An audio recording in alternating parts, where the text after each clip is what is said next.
Education support channel में आप सभी का स्वागत है। MCom part 1 semester 2 corporate finance आपका सब्जेक्ट है और इस कॉर्पोरेट फाइनेंस में हम स्टडी करने वाले हैं और स्टडी करेंगे जैसे कि आपकी कंपनी है, कोई भी कंपनी हो, उसके मनी का मैनेजमेंट किस तरीके से होता है, उस कॉर्पोरेट सेक्टर में मतलब कि उस कंपनी के अंडर किस तरीके से वर्क होता है फाइनेंस से रिलेटेड, तो सारी चीज़ें डीप में जानेंगे। इस बुक को पढ़ने के बाद आपको पता चलेगा कि किस तरीके से कंपनी के अंडर कॉर्पोरेट लेवल में फाइनेंस से रिलेटेड वर्क होता है। और अगर आप फ्यूचर में इंटरेस्टेड हैं कॉर्पोरेट लेवल में वर्क करने के लिए, तो किस तरीके से ये स्टडी आपको काम आएगी उस फील्ड में जिस फील्ड को आप चूज़ करने वाले हो। तो वीडियो को एंड तक ज़रूर देखिएगा, अपने दोस्तों में भी शेयर करिएगा। आइए जानते हैं जो कि फर्स्ट लेसन है। इसमें आप लोग देख रहे होंगे टोटल 6 लेसन्स है और फिर यूनिवर्सिटी के कुछ क्वेश्चंस पेपर्स हैं। हम लोग ऑल चैप्टर्स कवर करने वाले हैं, तो वीडियो को एंड तक देखिए और बेल आइकन को ज़रूर क्लिक करिएगा। बेल आइकन को क्लिक करना इम्पॉर्टेंट है बिकॉज कि आपको इन सभी चैप्टर्स के जो अपडेट्स हैं, जो नोटिफिकेशंस हैं, वो टाइम पे मिल जाए। अब बात करते हैं इंट्रोडक्शन टू फाइनेंशियल मैनेजमेंट की। इंट्रोडक्शन यहाँ पे आपको बताया जा रहा है कि किस तरीके से फाइनेंस को मैनेजमेंट किया जाता है। फाइनेंस की अगर मीनिंग देखा जाए तो मतलब क्या हुआ, तो फाइनेंस का मीनिंग एग्जैक्टली होता है मैनेजमेंट ऑफ मनी। ये किस तरीके से पैसे का मैनेजमेंट किया जाता है, किस तरीके से हमें मैनेज करना होता है पैसों का, ये हम सीखेंगे। तो अब जैसे कि बात किया जाए बिजनेस फाइनेंस क्या होगा, तो बिजनेस फाइनेंस में आ जाता है कि कौन कौन से ऐसे फील्ड हैं, क्या ऐसा प्लानिंग करूं, क्या ऐसा कंट्रोलिंग, अगर मेरे पास पैसे आ जाते हैं, अगर मैंने कोई प्लानिंग की, वो सक्सेसफुल हुआ, पैसे आ गए, तो मैं कैसे कंट्रोल करूं, ये सारी चीज़ें हमें स्टडी करनी होती है बिजनेस फाइनेंस में। फाइनेंशियल मैनेजमेंट की जो डेफिनेशंस है बहुत सारे लोगों ने दी, जैसे कि एजरा सोलेमन हो गए, रेमंड जे चैम्बर हो गए, फिलिपेट्स हो गए, हार्वर्ड एंड अपटन हो गया एंड जोसेफ एल मैसी हो गए। इन्होंने अपने अपने व्यू में उनके डेफिनेशंस है फाइनेंस मैनेजमेंट के।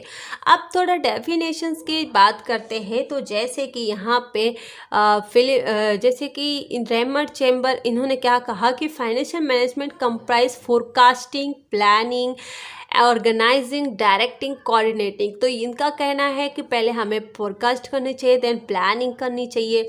जैसे कि आप हो और आपको फाइनेंशियल मैनेजमेंट से रिलेटेड चीज़ें करनी है, तो आपको प्लानिंग अच्छे से करनी होगी। उसके बाद उस प्लानिंग को जो आपने किया है उसे अच्छे से ऑर्गेनाइज करो। जैसे कि देखो आप की जैसे कि कोई किसी की शादी होती है, ठीक है, अगर आपकी शादी हो रही है तो आप क्या करोगे, पहले तो प्लानिंग चलेगी आपके घर में, ठीक है, आप कहाँ पे मंडप होगा, कहाँ पे फूल लगाए जाएंगे, क्या कपड़े पहनना है, पूरा ऑर्गेनाइज किया जाता है। फिर डायरेक्ट किया जाता है कि आपको कैसे आना है सज के, वो सारी चीज़ें। देन कोऑर्डिनेट सबका रहता है। एक जस्ट एग्जाम्पल है, ऐसे ही कंपनी में होता है।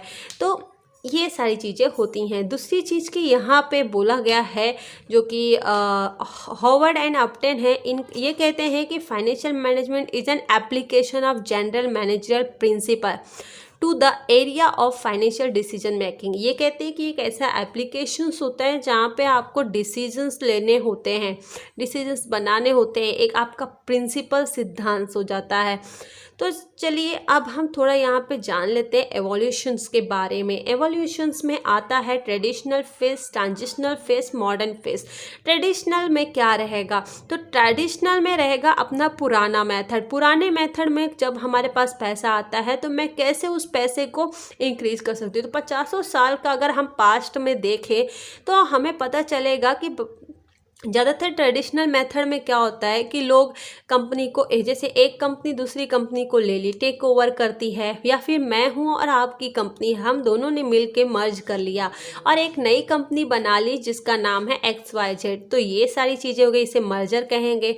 एक्सपांशन, जैसे कि मैं अपने ऑर्गेनाइजेशन को एक्सपांड करूँ और उससे मैं पैसे लेकर आऊँ। लिक्विडेशन, जैसे कि आपकी कंपनी है और वो लॉस में चली गई तो बंद होने के कगार में आ गई। तो ये सारी चीज़ें और फिर और बहुत सारी चीज़ें, जैसे कि टेकिंग फाइनेंशियल डिसीजंस, ऑर्गेनाइजेशन के अंदर मैं बहुत अच्छे अच्छे फाइनेंशियल डिसीजन ले रही हूँ। नीड ऑफ आउटसाइडर, जैसे कि आउटसाइडर में मैं पैसे और कहाँ कहाँ से ले सकती हूँ, तो पैसे मैं इन्वेस्टर से ले सकती हूँ, बैंकर से ले सकती हूँ, पीपल से ले सकती हूँ, या फिर जो पैसा मेरे बिजनेस में लगाना चाहता है वहाँ से मैं ले सकती हूँ। इन सभी लोगों को मैं इम्पोर्टेंस देती हूँ और ये सभी लोग मेरे बिजनेस में बहुत इंपॉर्टेंट रखते हैं, बिकॉज कि ये लोगों की वजह से मैं फंड रेज करने में, अपने ऑर्गेनाइजेशन को एक्सपांड करने में इनका यूज़ करती हूँ। ट्रांजिशनल फेस में हम क्या देखते हैं कि हम, जैसे कि आपकी कंपनी है और आपके पास बहुत पैसा आ रहा है, तो डे टू डे जो भी एक्टिविटी है पैसों से रिलेटेड, वो सारी चीज़ें कि मनी कहाँ से आ रहा है, कहाँ कैसे मुझे अरेंज करना है, वो सारी चीज़ें आपको पता करनी होती हैं। तो ये सारी चीज़ें करने के लिए आपको फाइनेंस मैनेजर की ज़रूरत पड़ती है। आप फाइनेंस मैनेजर को रख लेते हैं जो कि एनालिसिस करता है, प्लानिंग करता है कि ये जो पैसा आया है कहाँ पे लगाना है, कैसे इसका मैनेज करना है। अगर नहीं किया तो भाई इनकम टैक्स वाले आ जाएंगे ना, तो फिर इसलिए पूरा अच्छे से प्लानिंग होती है। देन उसको पैसे को कंट्रोल करके किस तरीके से अरेंज करना है, ये सारी चीज़ों में वो अपना अटेंशन देता है। तो यहाँ पे आपको फाइनेंस मैनेजर की, फाइनेंशियल जो मैनेजर्स होते हैं उनकी हेल्प लेनी पड़ती है।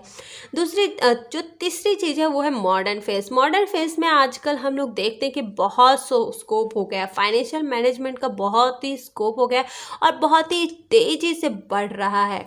ऑनलाइन के माध्यम से आप लोग देख रहे होंगे बहुत इनकम है। तो it is important to carry out financial analysis for company. ये कंपनी के लिए बहुत ही इंपॉर्टेंट है कि सारी चीज़ों में एनालिसिस करना, और ये जो एनालिसिस है ये हेल्प करती है हमें डिसीजंस लेने में, डिसीजन मेकिंग में बहुत ही हेल्प किया जाता है कोई भी सही निर्णय लेने में। और इस फेज में जो थियरीज होती हैं डेवलप होती हैं, हम एफिशिएंट ऑफ मार्केट, मार्केट के एफिशिएंसी के, मार्केट क्या है, किस तरीके से हम और अच्छा कर सकते हैं, कैपिटल बजटिंग हो गई, ऑप्शन प्राइसिंग, ऐसे बहुत सारी चीज़ें चलती हैं। तो हमने 3 फेसेस जाने। अब नेक्स्ट वीडियो में हम नेचर्स के बारे में जानेंगे कि जो कॉर्पोरेट लेवल में नेचर्स होते हैं वो कैसे रहते हैं। आज के वीडियो में हमने जाना कि जैसे कि एक कॉर्पोरेट सेक्टर, एक कंपनी के अंदर किस तरीके से फाइनेंस को मैनेज किया जाता है। तो 3 फेसेस भी देखे कि ट्रेडिशनल वे में जैसे कि पैसे को लाने के लिए, मैनेज करने के लिए टेक ओवर मर्जर का यूज किया जाता है, और ट्रांजिशनल में यहाँ पे हमने एक और चीज़ देखी थी कि इन्वेस्टमेंट बैंकर, इनका भी हेल्प लिया जाता है। ट्रांजिशनल में हमें फाइनेंस मैनेजर्स की ज़रूरत पड़ती है। मॉडर्न में हमें एनालिसिस करना है, डिसीजन मेकिंग के लिए पूरा तैयार होना है और अच्छे से अपने आप को बनाना है ताकि हम पूरा एफिशिएंट के साथ मार्केट में उतरें। तो ये सारी चीज़ें हमने जानी। नेक्स्ट वीडियो में हम नेचर के बारे में जानने वाले हैं, तो प्लीज़ वीडियो के साथ बने रहिए और ऑल कोर्स को अटेंड जरूर करिएगा।